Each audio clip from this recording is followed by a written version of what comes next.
মাদক নিয়ন্ত্রণে সীমান্তে টাস্ক ফোর্স এর মাধ্যমে অভিযান করা হবে।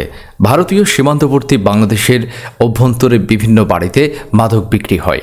এসব বিক্রেতাদের কাছ থেকে মাদক সেবীরা মাদক ক্রয় করে ও গ্রহণ করে।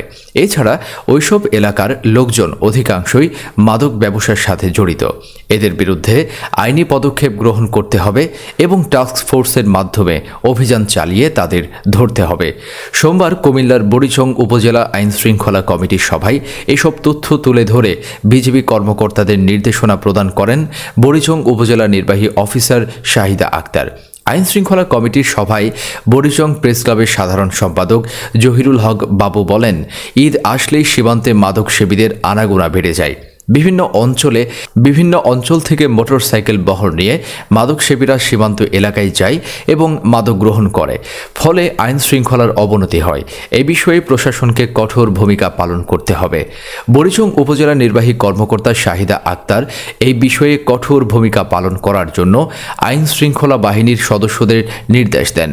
বুড়িচং উপজেলা নির্বাহী কর্মকর্তা শাহিদা আক্তারের সভাপতিত্বে বুড়িচং উপজেলা নির্বাহী কর্মকর্তার কার্যালয়ে সম্মেলন কক্ষে আইন শৃঙ্খলা কমিটির সভায় আরও বক্তব্য রাখেন বুড়িচং থানার ওসি তদন্ত শহীদুল্লাহ, কৃষি অফিসার আফরিনা আক্তার, উপজেলা প্রকৌশলী আলিফ আহমেদ অক্ষর, নির্বাচন কর্মকর্তা হুমায়ুন কবির, প্রাণী সম্পদ কর্মকর্তা ডাক্তার আতিকুর রহমান, প্রাথমিক শিক্ষা অফিসার ফৌজিয়া আক্তার, পল্লী বিদ্যুতের ডিজিএম দেলোয়ার হোসেন, উপজেলা সমাজসেবা কর্মকর্তা কবির হোসেন, বুড়িচং প্রেস ক্লাবের সাধারণ সম্পাদক জহিরুল হক বাবু, যুব উন্নয়ন কর্মকর্তা শাহেদুল আলম চৌধুরী, বিজিবি প্রতিনিধি, জনস্বাস্থ্য প্রকৌশলী, ফায়ার সার্ভিসের ইনচার্জ সহ উপজেলার বিভিন্ন দপ্তরের কর্মকর্তাবৃন্দ।